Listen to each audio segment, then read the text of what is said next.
Migori Governor Okoth Obado and the Deputy President of the Republic of Kenya, William Ruto, are laying an elaborate strategies and plans to finish Raila Amolo Odinga in Luo Nyanza politics ahead of 2022 general election. Whether they are going to succeed in their schemes is something I can't tell as at now. But they have a clear plan, strategy, and roadmap on how they intend to do that. In this video, I want to explain to you guys the strategy which William Ruto and Okoth Obado are planning to use to finish Raila Amolo Odinga in Nyanza. But before we do that, if you're watching this channel for the first time, I want you to take a second or two and click the subscribe button so that next time we produce a video like this, YouTube will automatically notify you. And to the subscribers, I want to continue thank you guys for your continued support. Because without that support, this channel cannot be where it is. Let us agree on one thing, that if you don't want to attend anybody's rally, please don't go there to cause chaos. And again, violence don't earn anybody any vote. So let us make our choices, especially for 2022, based on the policies. We don't want a situation like last year or in the last two elections where people vote for a president and a deputy president, and then the next day they start telling us that those are the worst people. We don't want a case where you elect your member of parliament, then the next day you start complaining about how the guy is useless. So let us make our choices based on very clear and informed choices. Now let me get back to the main issue. William Ruto is currently in Nyanza campaigning. And during the tour, the only governor who is accompanying William Samoei Ruto is none other than Okoth Obado. Okoth Obado is hoping to succeed Raila Amolo Odinga in Luo Nyanza politics. He wants to become the next kingpin of the region. Let me just ask you a simple question. Do you think Okoth Obado can succeed Raila Amolo Odinga as the Luo Nyanza kingpin, assuming even if Raila Odinga were to exit politics today? Let me read your comment on that. But Okoth Obado has teamed up with the deputy president to finish Raila Amolo Odinga. As a matter of fact, Okoth Obado's intention because he's a second-term governor, original intention was that he was going to compete in Uriri against Mark Nyamita. But Mark Nyamita is proving difficult in Uriri. So Okoth Obado cannot go to Uriri. And then he even contemplated running for the Senate. I don't know whether that plan is still there, but I don't hear him running for the Senate. Then Okoth Obado was positioning himself to be William Ruto's running mate. Again, I don't think William Ruto and his team will agree to be deputized by someone like Okoth Obado. Because remember, Okoth Obado is facing corruption allegations. He's also facing that Sharon Otieno's case, which means those handling the DP would not want to add almost a similar person to the camp. So they would want to, what normally happens, if you are clean, you get someone who is not very clean. If you are dirty, you get someone who is clean. That's how politics is played. And that's why, for example, in Nairobi, we had Sonko and Igathe. So those were his plans. But based on his latest strategies, I think Okoth Obado is focusing on developing his party. And these are the strategies which Okoth Obado, for example, is currently using together with the deputy president to finish Raila Amolo Odinga. But before we get into that, under what circumstance do you think Okoth Obado can finish Raila Amolo Odinga or can succeed Raila Amolo Odinga or outwit Raila Amolo Odinga in Luo Nyanza politics? Under what circumstance? I have this, I'm considering that Okoth Obado can succeed Raila Amolo Odinga under these 3 or 4 circumstances.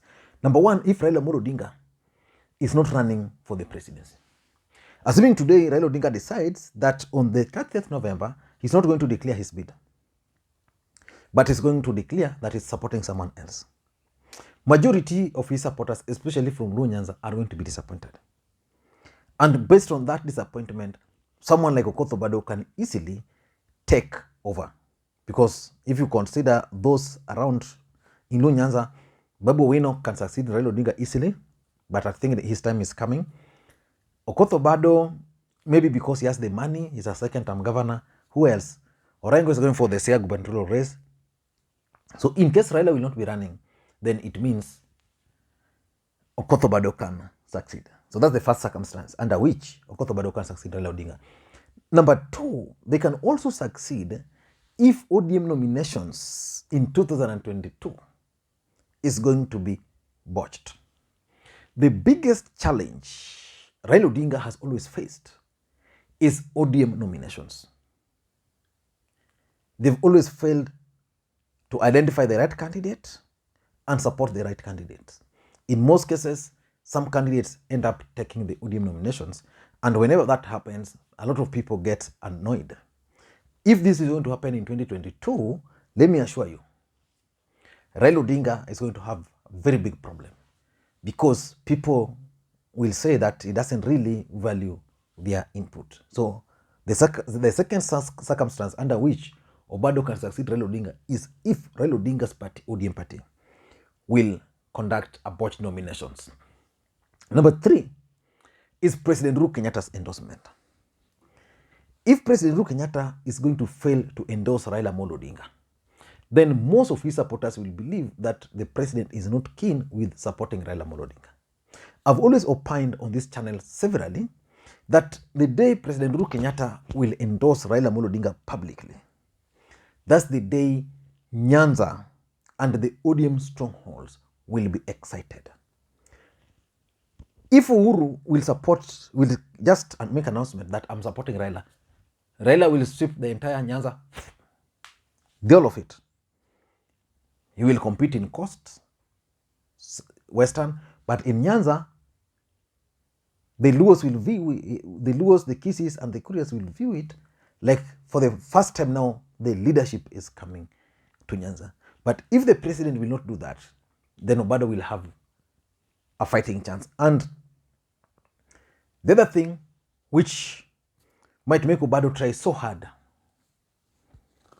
to finish Raila Odinga is his corruption and criminal case. He believes that with Ruto becoming the president, he can easily get someone who is going to protect him. But that's not the point.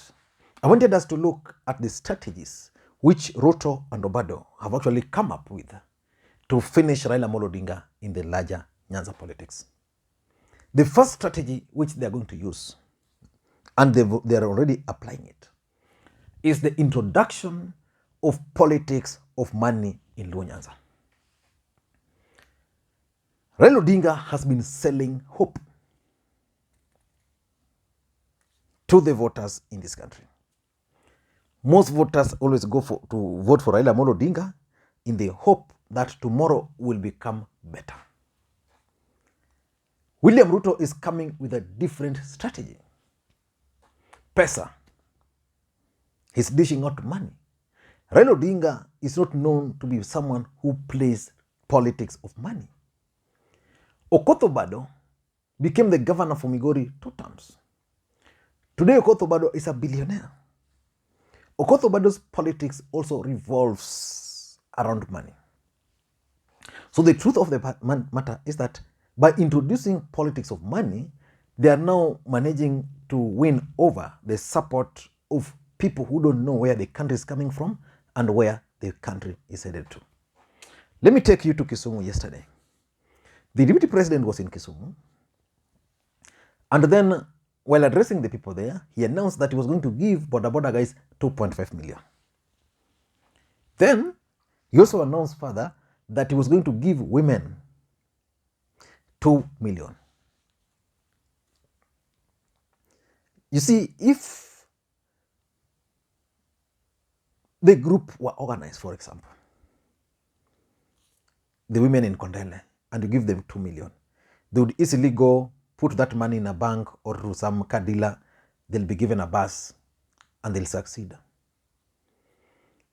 The youths would also do that if their names were actually taken. They would also do the same and they'll succeed. But you know, because that's not the objective of Okoth Obado and William Ruto to empower these youths, they're just playing the politics of money. So this money is going to be given to a group of youths. Each one of them will go home with 1,000 or 2,000 bob. By Monday, that money will not be there. So they'll go back to their usual comfort zone in the hope that Ruto and Obado will come back again.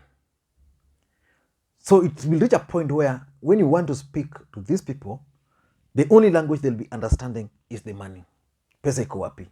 If you listened to Okoth Obado's and Ruto's tour of Migori, majority of people attended. It was very successful.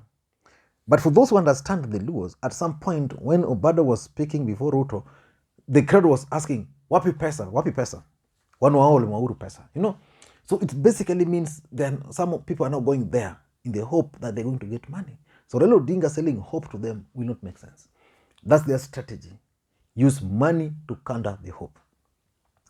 The second strategy which they intend to use is to bankroll serious aspirants in Nyanza. The truth of the matter is that majority of aspirants are hesitant to embrace to embrace ODM party. Why? Because they're not sure of the certificate. I want to take you, for example, to Homa Bay. There is Evans Kedero. There is Gladys Wanga. There's John Mbadi and Yugi Magwanga. Who do you think will get the ODM ticket? Very difficult. But out of those 4 candidates, all of them are strong. But ultimately, one of them will bolt out. And that's where money and bankrolling will come. There are serious aspirants who are very serious, but they lack the money. So they will be supported to compete in the hope that ultimately a seat here, a seat there will be won. And that will mark the beginning of the end of Raila Odinga, if that's going to succeed. The third strategy, and I don't know how they're going to succeed with this, and this is the main strategy, is they're saying that Raila Odinga is loved by the people of Nyanza. But the South Nyanza, how do we split Nyanza so that we have Central Nyanza and we have South Nyanza? Where Central Nyanza would mean Kisumu, Siaya. Where South would mean Homa Bay, Migori. So that's something they are working on. The only challenge I'm foreseeing is the way Nyanza is designed. You can't actually talk of South or Central Nyanza. Because when you talk of game, where Jacoy Midio comes from in Siaya, there is game in Homa Bay. These people are related. If you talk of Agoro in Alego, for example, I know there's Agoro in Nyakach, and then there's another Agoro in South Nyanza. That's why when Obama was discovered, there were Kogelo village in Alego, and then there was another one from South Nyanza. When you talk of Sakwa, where Raila Odinga comes from, they are Sakwa also. They are Sakwa also in Migori. There's Bondo in Migori. So, and they're related. But the idea is to try and separate Central from South. Number 4, the fourth strategy, is the possibility, kama ni ngumu, let us make Okoth Obado the running mate. Making Okoth Obado the running mate would mean that we'll compete at that level. So the people of Migori and maybe the people of South Nyanza will say, at least now we have a running mate with a potential. So let us vote for him to support him. I don't know whether that's going to succeed. And lastly, the last strategy is to try and fund small political parties in the larger Luo Nyanza. There are several political parties which are going to emerge. Some very strong, some very weak. I'm foreseeing a problem in Siaya. There's likely to be a stiff competition between Orengo and Wajonya, Nicholas Gumbo. So one of them, and I'm foreseeing a situation where Nicholas Gumbo is not going to contest under ODM, so he's likely to contest under the MDG.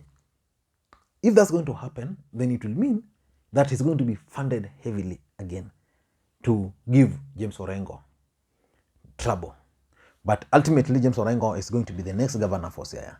Let me hear your thoughts on this. Do you think Okoth Obado will succeed in stopping or finishing Raila Odinga in the larger Luo Nyanza politics? Let me hear your thoughts. Thank you guys, and please, may you have a good day. Bye-bye.